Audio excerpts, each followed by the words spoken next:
Every day, freight and passenger trains traverse the rugged Sierra, a mountain range that divides the fertile valleys of California from the western deserts of Nevada. You're looking at the top of that Trans-Sierra route, Donner Pass.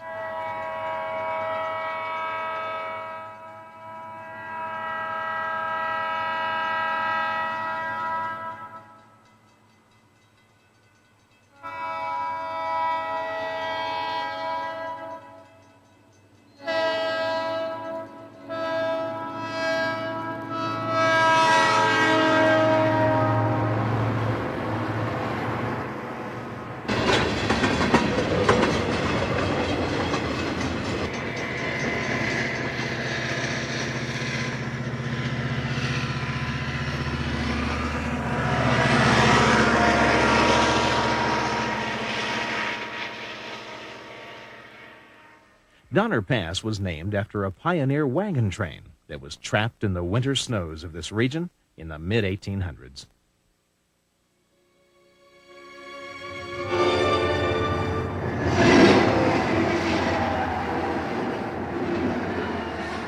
Now, there were other railroads in the West, some quite famous. These old V&T engines are highly prized in collections all around the country.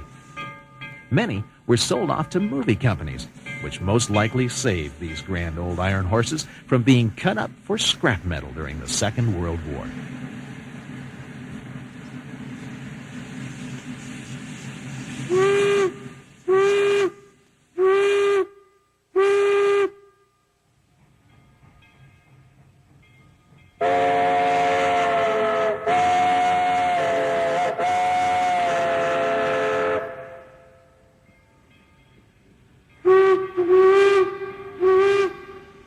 Today, perhaps the best collection of V&T engines can be viewed in Carson City, Nevada, at the Permanent Rail Museum south of town.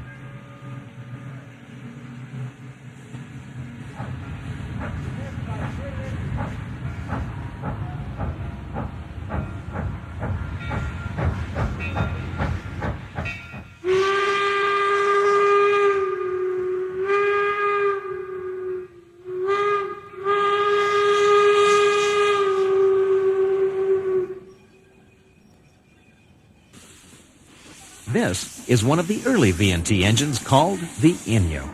Like all the other engines at this museum, it's been meticulously restored to its original gleaming perfection.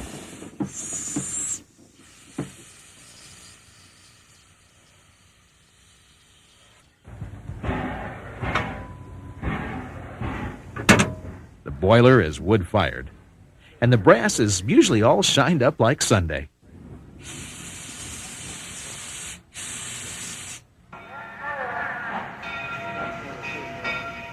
On select weekends, they open the doors, fire up the boilers, and roll out the engines.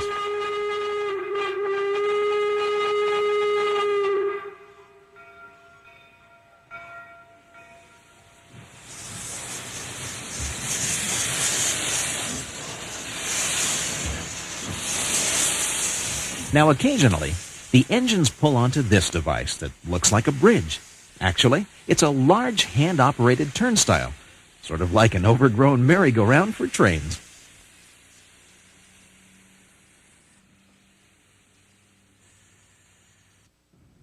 They use it to rotate the engines off of one track and onto a new track in a short distance, so the train can move in a new direction.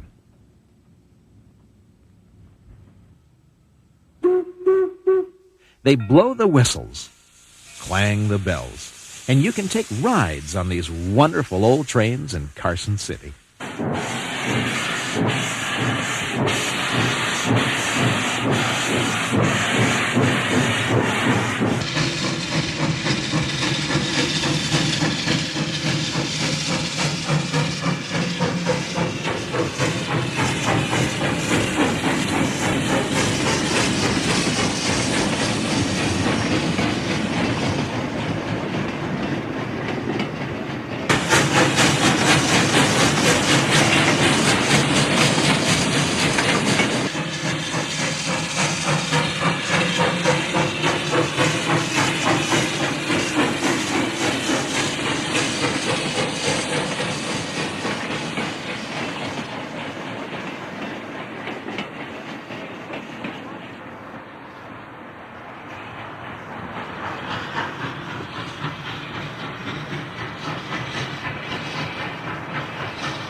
Nevada had a few other railroads, but they're all long since faded into the history books. They ripped up the rails, cut up the engines for scrap, and the sound of their once majestic passing is but a whisper on the wind as it blows across the open desert.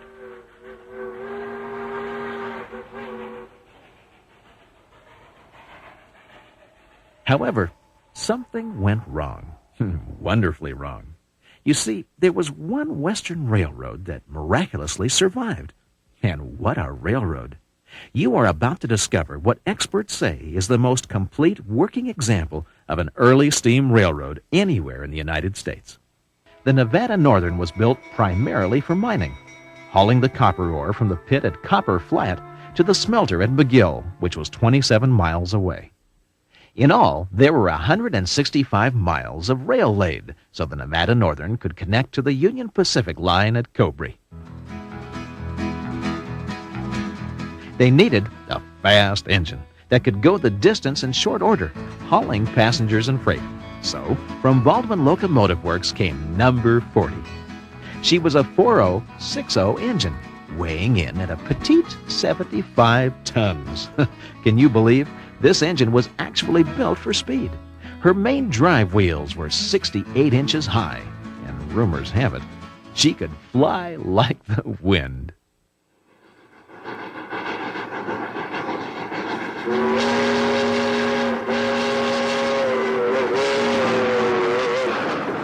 Number 40 hauled passengers and freight from 1910 through 1941. When buses and cars became more popular, number 40 was retired. But before she was tucked away for a Rumpelstiltskin nap, the railroad completely overhauled the engine. Then it was pulled into the barn for the last time, where it has remained in storage ever since.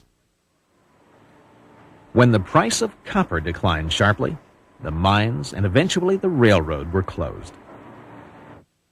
As a gesture of goodwill to the community, Kennecott Copper Corporation donated a major share of the railroad to stand as a working museum. We decided to find out more, so we packed up our broadcast cameras and headed out to Ely.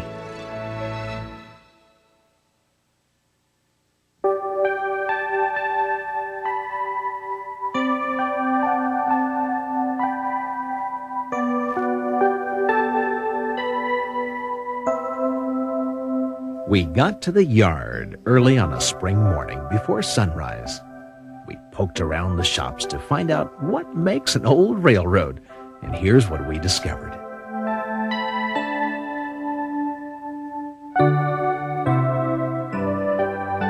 This small car was used by the weighmaster to check the accuracy of the railroad scales. Freight was shipped by the pound, just as it is today, so you can bet your bootstraps accuracy was important.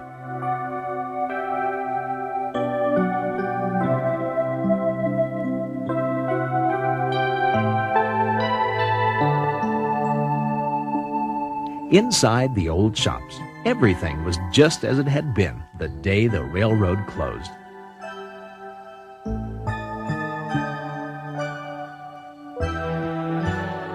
You could still smell the musty, aromatic scent of old leather and canvas. With the sunlight streaming through the panes of glass, it cast an eerie light into the early mist of morning. The stately passenger cars gave off an occasional cracking noise as the wooden coaches expanded in the warmth of the sunlight.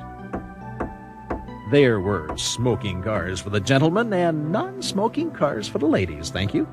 Such was life back in 1910. The smoking cars had brass match strikers on the wall, leather seats so the ashes wouldn't catch fire, and brass spittoons on the floor for the tobacco juice. Overhead, chandeliers made of Czechoslovakian stained glass hung from empire ceilings. The walls were made of inlaid wood with gold leaf stencil. Now, this device is a steam-powered rotary snowplow, only one of 7 in existence. And here is the slag pond, a special car designed to haul off the molten slag from the copper smelter. This big pot tilted to one side to dump its fiery load into the slag pile. There was lots of old rolling stock parked on the sidings between the shops. Why, they'd even got the original caboose. The Nevada Northern won several safety records over the years, as you can see by the signs. And back then, they didn't care for traveling salesmen any more than we do today. But make no mistake, this was a proud line that was run by the numbers. Meanwhile, outside by the engine house, they were rolling up the door in anticipation of our filming. And there she was, number 40. Overnight, the firemen had banked a fire in her boiler so the firebox and water jackets would stay warm.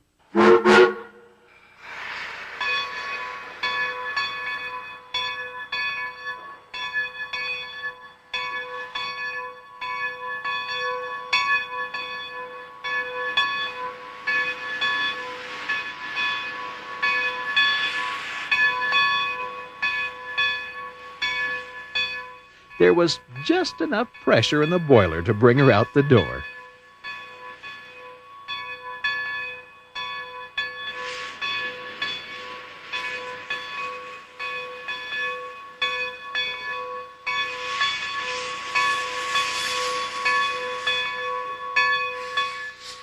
The young fireman talked with Nevada Northern veteran T.J. Buck Lanny about the engine. Then they emptied the ashes from the firebox, just like you open the grates on the bottom of a stove.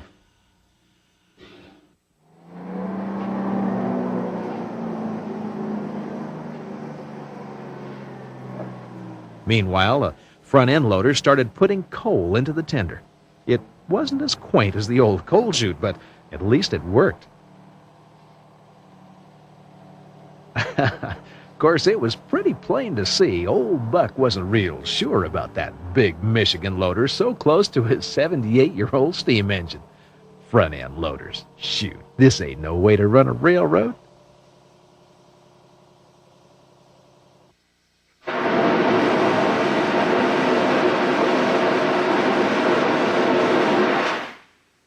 Next, they opened the blow-off valve to eject excess water from the boiler. Enough museum, said I. Let's do some serious railroading.